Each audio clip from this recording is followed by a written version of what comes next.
Hmm, serendipity feeling better is kind of hard to find or notice. But stuff around the world, people are talking about daylight savings time and how uh, so many countries have discontinued daylight savings time, um, and nevertheless, I'll have to remember to set. I think only have one clock that's manual. Actually, two. There's one little timer that I have for the oven. But I think everything does its own little thing except the wall clock, the Mickey Mouse clock. That's the only thing I have to change. But yeah, other than that, there has been the same dearth that people have talked about. People not doing much online. I think I know why, but that's not worth talking about. And then I've been astonished at the maniacal way, the raw nature of the campaign this time. Nothing mellow about it.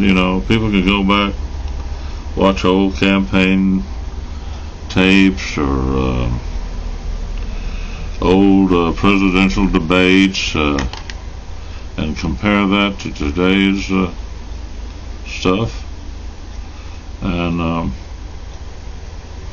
I'm just thinking, my daily grind, is to bear up under all the magical thinking that is offered up. I don't have to believe in any of it, but for the sake of argument, because there's nothing else really much going on dialectically or polemically. But people are still, talking past me to their favorites or constituents or whatever. Talking about the future in terms that simply don't apply to me.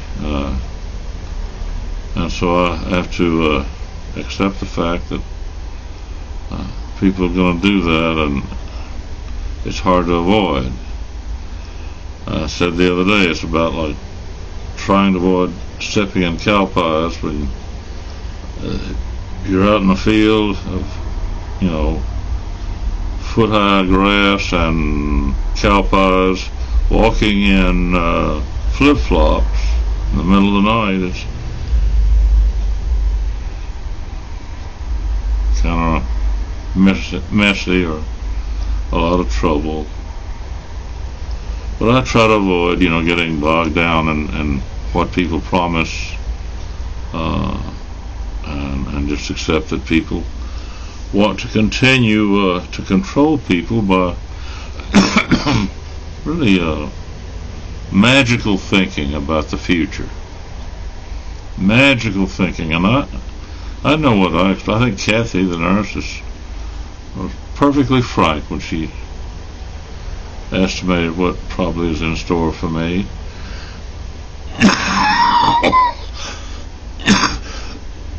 None of the things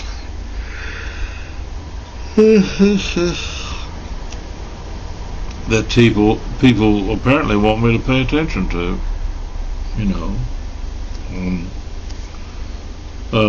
And then it's easy to see that with all that going on, much to my sorrow, really, then there's all this stuff about politics. Politicians promising as much as they can, denouncing as much as they can, uplifting as much as they can, all for naught as far as I'm concerned. And then some people, who make a living by just whatever they can say, that is maybe resonates with enough people to pay the bills. Some try desperately as soon as possible to get it right in terms of predictions about who wins elected office this fall. up and down the ticket, and of course especially the icing on the cake, namely the White House stuff. And so, the hue and cry is magical thinking, and then another level of that is that small number so far who are predicting who's going to win and why. And it seems lopsided in a way, but then also there's that tortoise and the hare business and October surprise and all the other conventional perturbations that happen to people's thinking as they get ready to vote in an antique system that means that the experts know who votes and who doesn't vote, and they know what people think whether they vote or not, and they can add and subtract and multiply and divide and carry on and come up with some notion about where to put their money to make adjustments and the outcome. And so it's about like, people with a bunch of money can use that money like a joystick.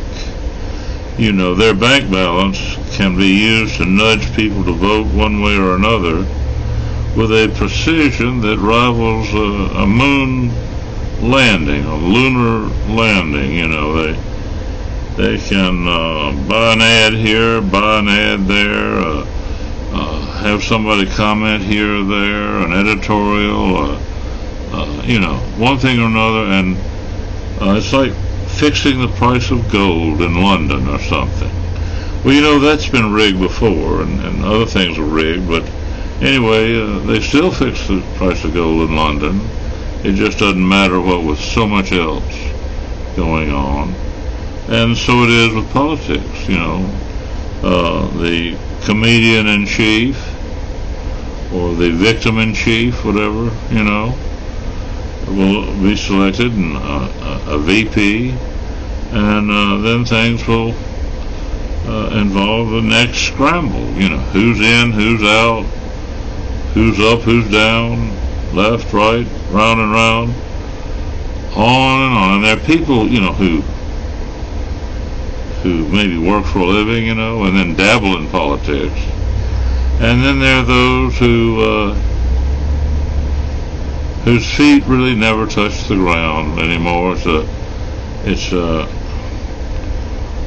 fantastic thing to think that there are people who have no relationship to the realities of other people to speak of, Worse by far than George Herbert Walker Bush, who for once in his life somehow found himself in a grocery store and didn't know what they were doing in terms of checking out the groceries. He had never seen a scanner before. The last time he went through a line, he said, was when they looked at the price stamped on the product and pushed buttons on a cash register to ring up a sale. And he is fascinated by this device, And now, of course, things pretty soon, as Demcat has talked about, pretty soon more and more will be pressured into not only pumping their own gas, something people have gotten used to, and cleaning their own windshield or whatever, but also they're going to have to get used to checking their own groceries or their own checkout at Walmart and so on, groceries or anything else, with cameras watching and to swoop in if somebody's trying to cheat by putting stuff in a bag that hadn't been put through the system or this or that. They've run into a lot of problems with that system because they have to have so many people on call to catch people, or if somebody messes up they've got to start over or do something, and all of it involves it almost seems like forget all that, just have efficient checkout people. But no, that the executives are sure that people will get used to the fact. It's just like it took them, what, 5 or 10 years to learn how to merge onto high-speed highways, you know, people creeping forward and not stepping on the gas. Took them a while. Well, pretty soon they'll find their way, just like they figure out how to pump gas. People are going to figure out how to check their own merchandise out of a place, and only the, you know, silk drawer neighborhoods will have checkout, you know, cashier people. And then there's this whole ludicrous thing of what? No more pumping gas. You're supposed to plug your car into a high-speed charger that you've paid $20,000 for, having torn up your yard and the side of your house or whatever else, rather than, you know, the swap contract like people have in France. You know, they said, let me buy, you know, 20,000 miles, unlimited swapping, you know, or even more, or whatever, you know, worked out just fine. And the Scandinavian countries. So that, you know, maybe you would consider swapping a battery about like going through a speed lube place, you know, in and out in 10 minutes. And then if civil defense needs a bunch of batteries, well, they're all over the place, ready to be wired up, not in cars, but in whatever needs power, you know. Unlike what they have now. What are they going to do? Fly a helicopter around or what? Well, anyway, the magical thinking is that the scenarios that the two major candidates offer this go-round for the White House, the magical scenarios and the magical promises, people don't care, you know, that it's about like listening to Billy Graham. Never mind the reality. Let's just go with the passion of the campaign and whatever, and vote and so on. And then when we're disappointed, well, you know, that won't be a surprise. And things have increasingly got to be that way because of a lack of accountability. There's still huge numbers of people whose sophistication is built around tearing down people running for office rather than much else. Not even building up somebody else in the alternative, but just, you know, tearing down candidates and then not particularly offering an alternative. And that's thought to be sophisticated, you know, and so on. And I think, well,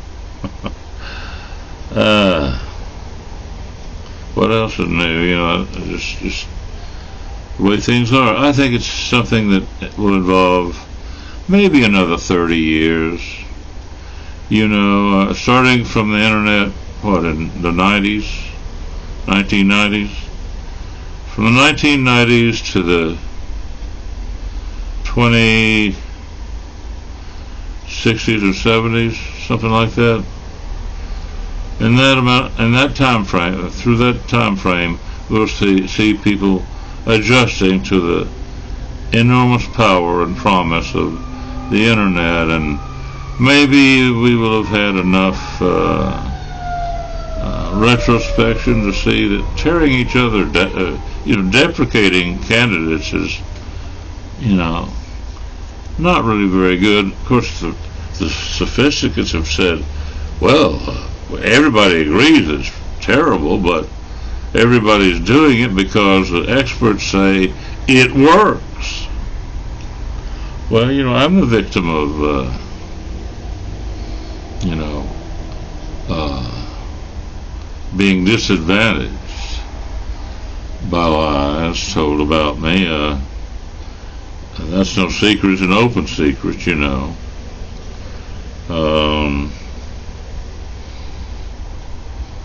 And for reasons that are not difficult to understand in terms of, well, no more than about 20 pieces of silver, really. You know, my mother didn't leave much when she died, but it divides 2 ways better than it divides 3 ways, and if you can lift a finger and have your way, well, you know, my mother was unscrupulous with regard to my existence, and so are many others, not just that, but so I know, you know, and candidates for office, you know, I think know that, you know, negative campaigning that they suffer works. So how long will it be before people figure out how it works and whether that's useful? I mean, you might say, well, one way to campaign would be to assassinate the opposition. They say, you know, that goes on in Russia and in the Philippines, and where else have I heard? Various places, you know. Well, that's sort of like character assassination. Character assassination, or more literally, the use of, was it polonium, or was that supposedly the, what a story, or just a, you know, semi-automatic, or what, a assault weapon, or whatever, you know. Character assassination works. That's why they call it character assassination, you know. And I know a lot of public figures have, for recent years, have complained that courts had this notion that, well, you know, some people are private, so they can, you know, sue or get damages or whatever if they have $500,000 to spend on the process. But others are deemed to be public, and therefore they can't sue anybody for anything.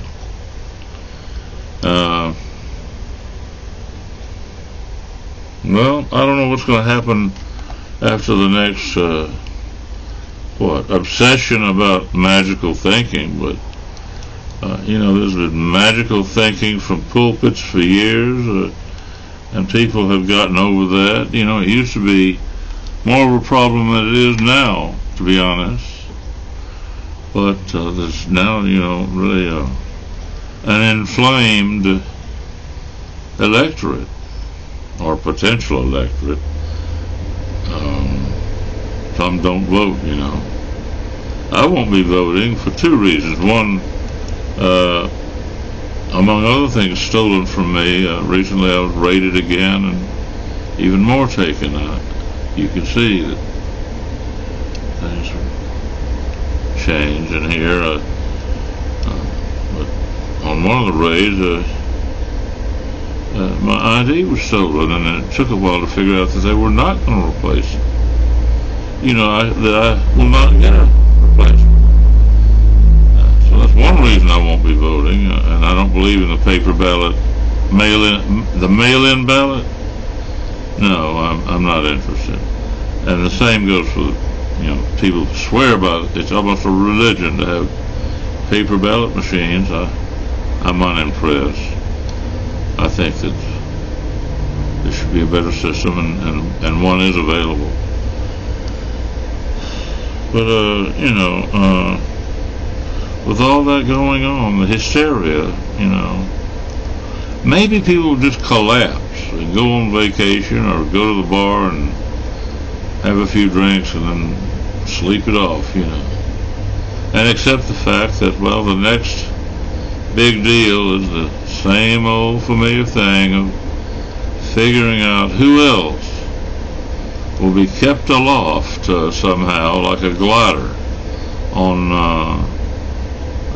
upward spiraling winds, never to ever touch land again, which is, you know, something that only politicians seem to be able to do.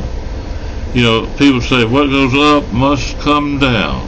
Well, not if you're a career politician. You just keep on floating through the air. Some people used to say, keep them flying. Oh, they're flying all right.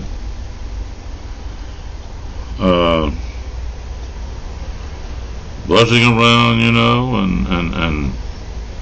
I think of Lord of the Flies to explain what both parties are doing right now, leading up to the election. And I think now is the time when, Robert might decide that he can continue to help if he doesn't fall into the trap that Nader did about becoming a spoiler.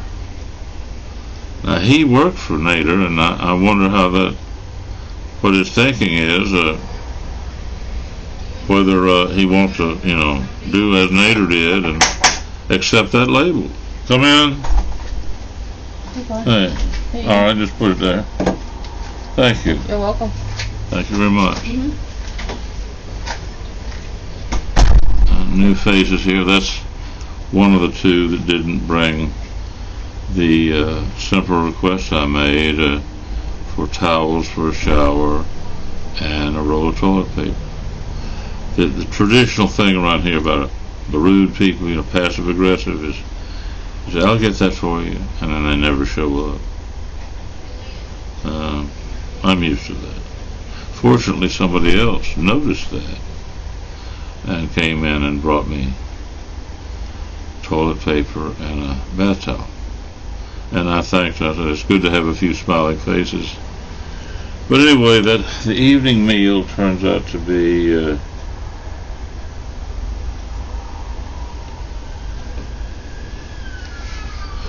something that I'll flush down the toilet, literally. Something I'll flush down the toilet. I've got to be very careful with my money and see if I can budget to use the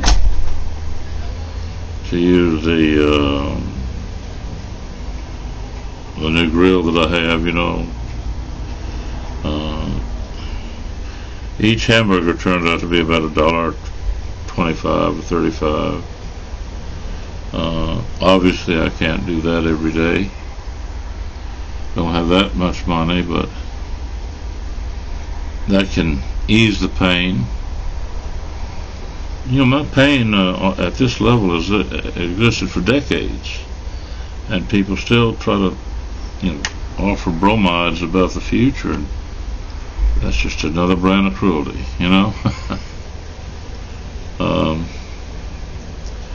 And really, I think, that's similar to what people are.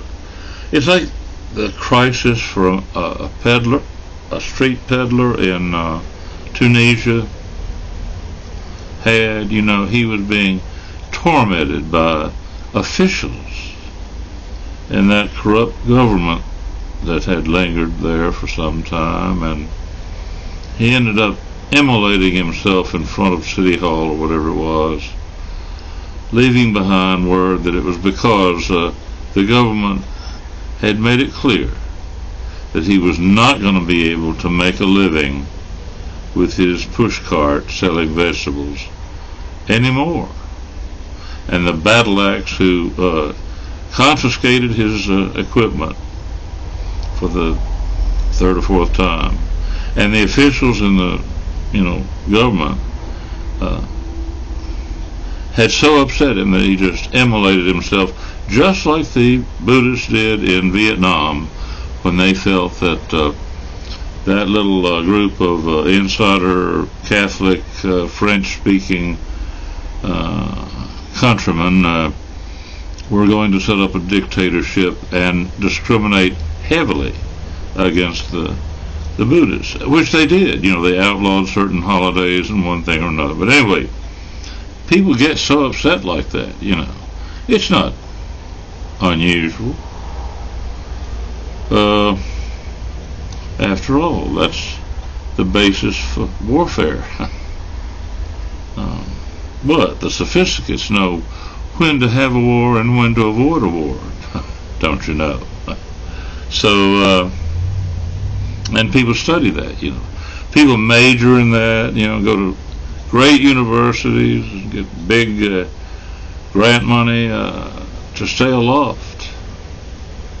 And never have to deal with any worldly things like, you know, emptying the chamber pot themselves or anything like that. You know, that's the problem Jefferson had. He said, well, I'm against slavery, but hey, who's going to empty the chamber pot?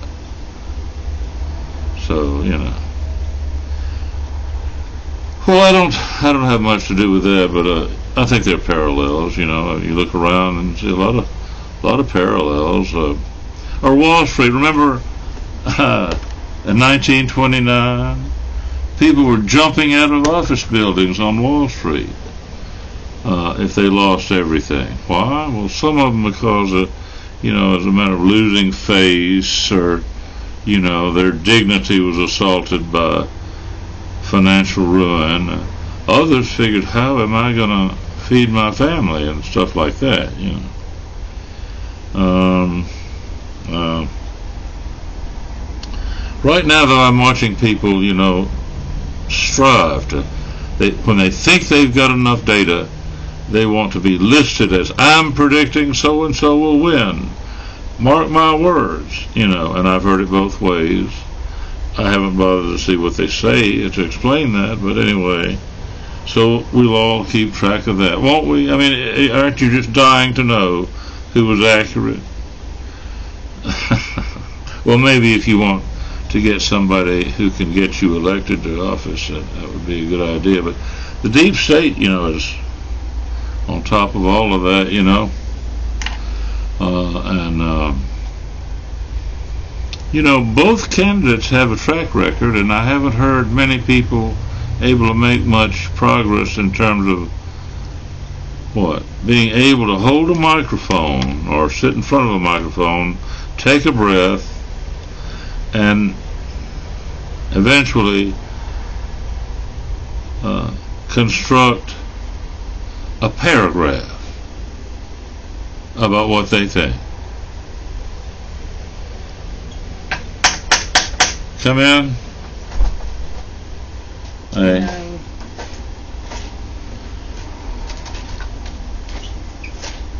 Check your blood sugar.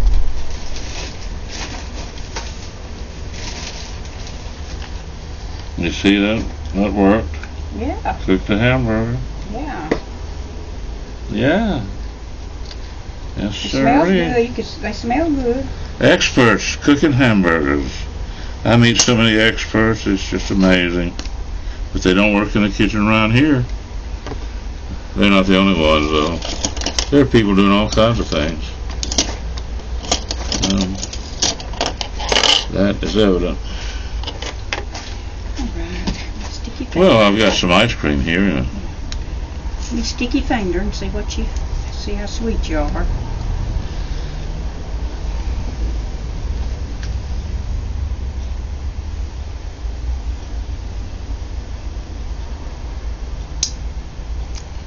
Yeah, people make every opportunity to, you know, assert themselves and become leaders, you know, whether they use a chalkboard or anything else. They're always urging people to, you know, pay attention and do the right thing. But Mr.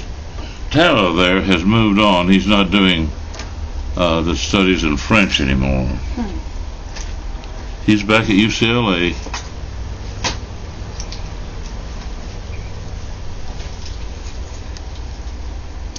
But he still instructs people. He's a full professor now. He won't pass up a single opportunity to instruct people. Well, that's a gift. I'll see you later.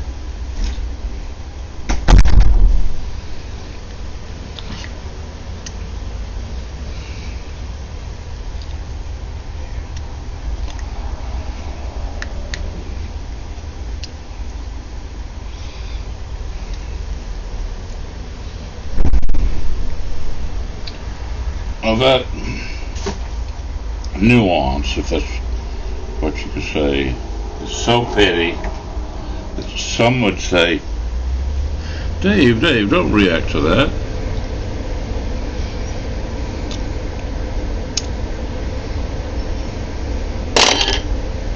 What should I react to? Not many choices. Not many choices.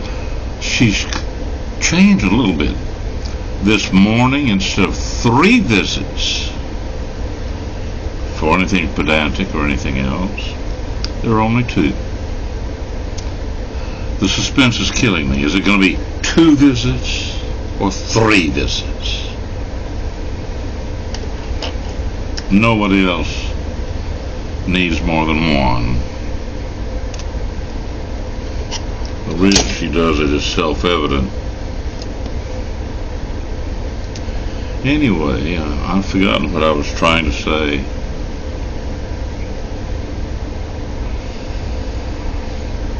I guess I was going to conclude after some rhetorical flourish or something that might be terribly out of place.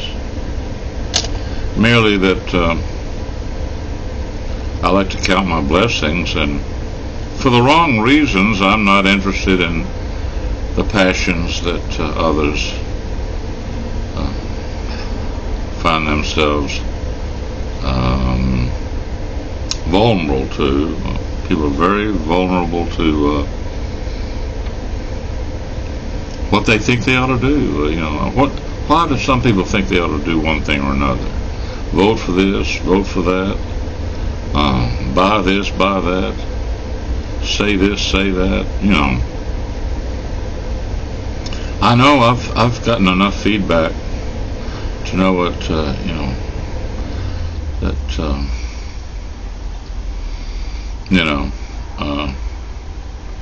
as I've often said, I have no cabin fever in this room, no cabin fever here. I can't vanish while I'm in this room because, people just come right in and do their thing. And, of course, to be reasonable, I think for them to deliver the insulin, that's a pretty good thing. But, I think turning it into a 3-ring circus is a bit much. On top of everything else. And people say, Dave, it's going to get better. Well, I've heard that for 60 years. Not about insulin, but about what led to that predicament I'm in now. Whether it be about insulin or anything else. But, I did hear several people recently talk about how people are not uploading much to YouTube anymore. Worldwide, uploads to YouTube have diminished. And they've actually had some theories about that. People have written about it, saying what they think the reason is. I've got my own ideas, but I don't think they are useful. I don't think sharing that would be any better than any number of things that I never talk about. But I don't think it's profound to withhold information or opinions having to do with that. It might be fun to have somebody explain one theory or another.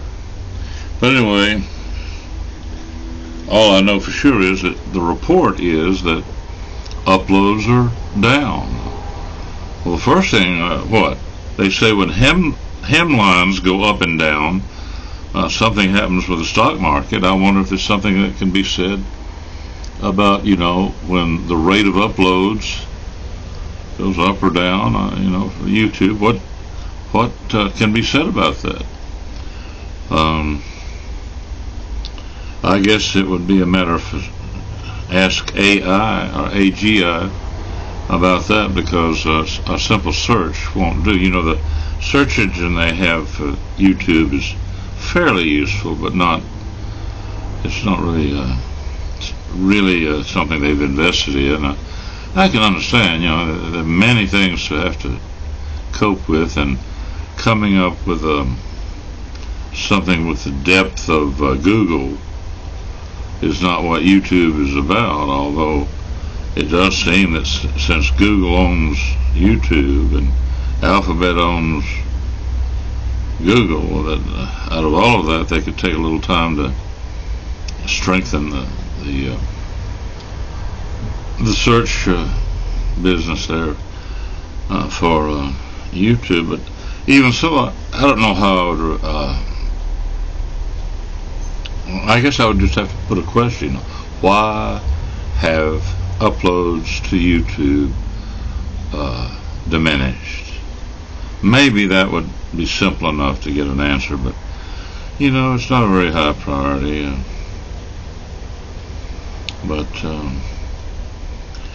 You know, I don't think that people have quite the attitude of the monks in Vietnam or the young man in Tunisia. But I think that same frenzy about what's happening or not happening or ought to happen or what is what has a lot to do with July 6th, you know, the raid on the Capitol. First time something like that's happened since the war with Great Britain many years ago. And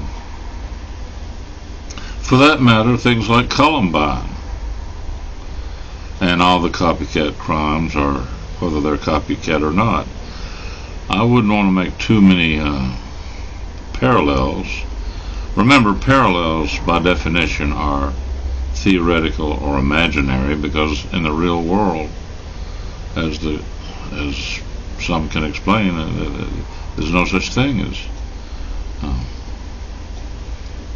two parallel lines or anything else, two planes or two lines, because of convergence and many other things too.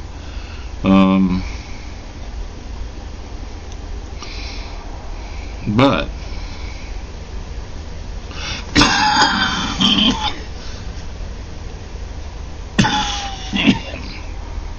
the better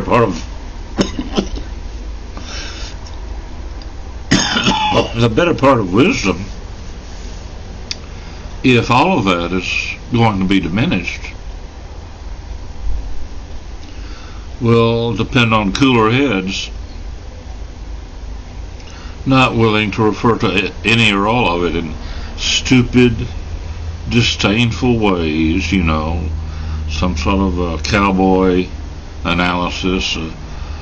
I'm sure real cowboys will forgive me for using that term. It's a term of art that might be unfair, and I don't know what could be said. Probably just about anything. What authoritarian foolishness, or what could be said. But you know, many people have been driven to distraction. You know, all these shootings. There was one just the other day. You know, another one. Is there no networking going on? Any sharing of information? Are all the people with first-hand knowledge of a particular person involved? You know, himself or herself more pathetic than anything else? I don't know, but I know that apparently there hasn't been some body of knowledge that has led to the dissemination of good information for a lot of people making all kinds of decisions, you know, from the highest reaches to the lowest, most humble wage earners, you know, about what to do about anything. But I do know that people really are sick and tired of the deep state, that is to say, civil servants and others who work for themselves and not the people who pay them. That's all the deep state boils down to. And then there are those who, you know, basically just write a paper and get on a plane and read a paper somewhere, and then they get on a plane and write another paper and read another paper, and they can do that forever. And we're lucky if no harm comes from that, you know. I know for a fact that some military planning, you know, is like, you know, busy work, and the whole idea is to, you know, come up with all kinds of plans, and everybody's glad if none of them have any practical probability of being needed. So some of them are not ever funded, but some of them unfortunately are funded, even though, you know, they still are not really needed. I would be in favor, you know, of mental hygiene in terms of having people think through all kinds of, you know, contingencies. A lot of engineering is that way, you know. What if this or that happened? What would be the emergency remedial action, you know? Stuff like that's okay. But I've talked about something else too. I bet you if you were able, you would find somebody who has been designing and redesigning a toilet that astronauts will be using when they land on Mars. And probably once it's designed to be as state-of-the-art as possible, that same crew or individual will start designing one even better. The same way, you know, in Detroit they used to design one model after another, you know. Everybody knows they'll need some kind of toilet on Mars, and so I figure there's probably somebody pulling down $100,000 a year minimum, designing and redesigning a toilet. And he might, have started on that a few decades ago, and he might be finishing up his career after 30 years without ever there having been a landing on Mars. But all that he has done will be the basis for the next person to keep things, you know, up to date. And someday somebody will say, go, and they'll actually build the thing according to whatever plan is extant, because a few months later they'll decide to land on Mars. And why should they? Well, that's an even bigger question. In the meantime, you know, one keeps his shoulder to the wheel, I guess. An engineer who knows how to build something to be used on the moon or on Mars.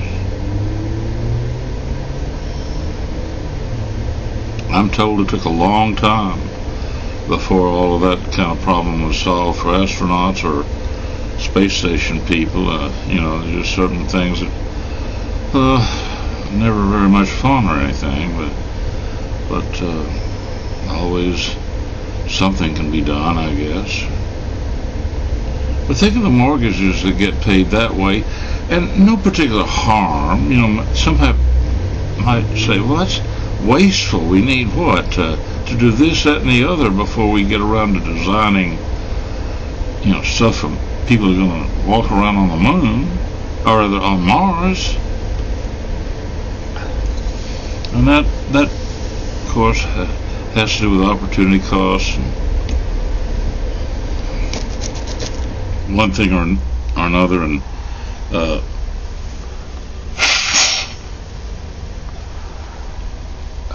there are a lot of people who think, well, now that's basically, isn't that a big philosophical question?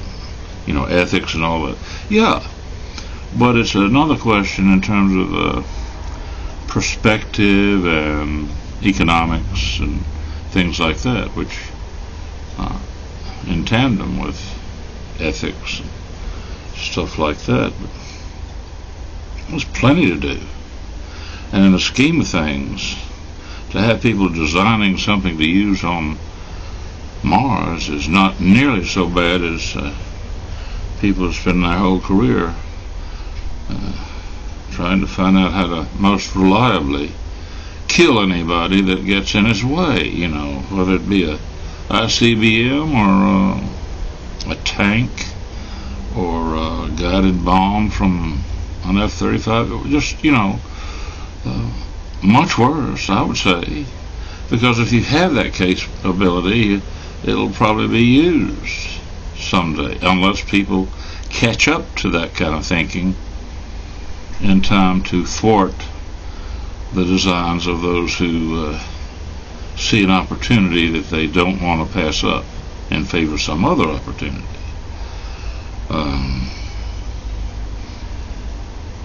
It's a tricky business. Well, anyway, I have to stay right here because I would only get in more trouble if I left the room. And then trouble finds me here anyway sometimes, whether it be at the point of a gun, as it was the other day, literally,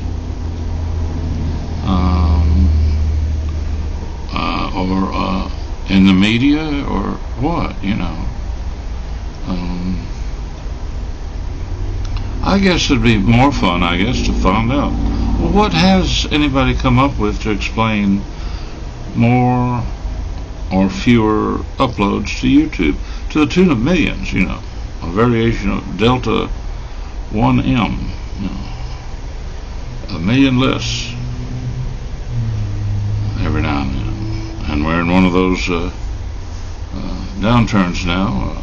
Who knows, maybe this time next week it'll be back up again. I don't know. I hadn't given it any thought until recently when somebody commented. Well, it's 47 minutes, and I guess I've been as foolish as anybody else, not having realized that I shouldn't upload ever again. How many people have reached that apprehension and simply decided to quit? Well, I can't answer that question either.